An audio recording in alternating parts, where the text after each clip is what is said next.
On April 17, 1961, 1,400 Cuban exiles launched what became a botched invasion at the Bay of Pigs on the south coast of Cuba. In 1959, Fidel Castro came to power in an armed revolt that overthrew Cuban dictator Fulgencio Batista. The U.S. government distrusted Castro and was wary of his relationship with the leader of the Soviet Union. Before his inauguration, John F. Kennedy was briefed on a plan by the CIA developed during the Eisenhower administration to train Cuban exiles for an invasion of their homeland. The plan anticipated that the Cuban people and elements of the Cuban military would support the invasion. The ultimate goal was the overthrow of Castro and the establishment of a non-communist government friendly to the United States. President Eisenhower approved the program in March 1960. The CIA set up training camps in Guatemala, and by November, the operation had trained a small army for an assault landing and guerrilla warfare. Jose Cardona led the anti-Castro Cuban exiles in the United States. A former member of Castro's government, he was head of the Cuban Revolutionary Council and Exile Committee. Cardona was poised to take over the provisional presidency of Cuba if the invasion succeeded. Despite efforts of the government to keep the invasion plans covert, it became common knowledge among Cuban exiles in Miami.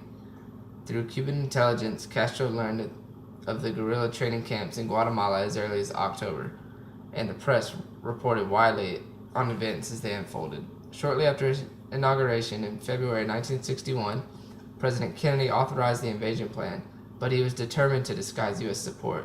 The landing point at the Bay of Pigs was part of the deception.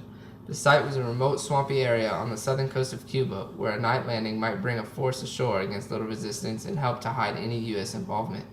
Unfortunately, the landing site also left the invading force more than 80 miles from refuge in Cuba's Angasper Mountains if anything went wrong.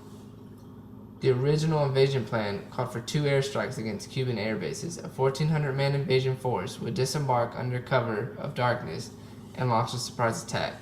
Paratroopers dropped in advance of the invasion would disrupt transportation and repel Cuban forces. Simultaneously, a smaller force would land on the east coast of Cuba to create confusion. The main force would advance across the island to Matanzas and set up a defensive position. The United Revolutionary Front would send leaders from South Florida and establish a provisional government. The success of the plan depended on the Cuban population joining the invaders. The first mishap occurred on April 15, 1961, when 8 bombers left Nicaragua to bomb Cuban airfields. The CIA had used obsolete World War II B-26 bombers and painted them to look like Cuban Air Force planes. The bombers missed many of their targets and left most of Castro's air force intact. As news broke of the attack, photos of the repainted U.S. planes became public and revealed American support for the invasion. President Kennedy canceled a second airstrike. On April 17th, the Cuban exile invasion force, known as Brigade 2506, landed at beaches along the Bay of Pigs and immediately came under heavy fire. Cuban planes strafed the invaders, sank 2 escort ships, and destroyed half of the exiles' air support. Bad weather hampered the ground force, which had to work with soggy equipment and insufficient ammunition.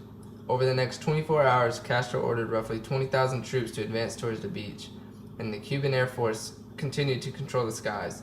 As the situation grew increasingly grim, President Kennedy authorized an air umbrella at dawn on April 19th.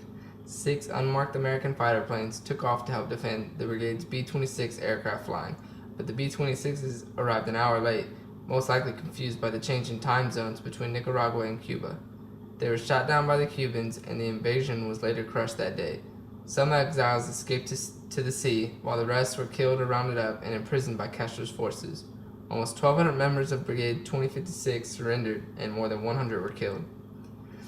The brigade prisoners remained in captivity for 20 months as the United States negotiated a deal with Fidel Castro. Attorney General Robert F. Kennedy made personal pleas for contributions from pharmaceutical companies and baby food manufacturers, and Castro eventually settled on $53 million worth of baby food and medicine in exchange for the 1,200 prisoners. On December 23, 1962, just 2 months after the end of the Cuban Missile Crisis, a plane containing the first group of freed prisoners landed in the United States. A week later, on Saturday, December 29th, surviving brigade members gathered for a ceremony in Miami's Orange Bowl, where the brigade's flag was handed over to President Kennedy. "I can assure you," the president promised, "that this flag will be returned to this brigade in a free Havana." The disaster at the Bay of Pigs had a lasting impact on the Kennedy administration Determined to make up for the failed invasion, the administration initiated Operation Mongoose, a plan to sabotage and destabilize the Cuban government and economy. The plan included the possibility of assassinating Castro. Almost 50 years later, relations between Castro's Cuba and the United States remain strained and tenuous.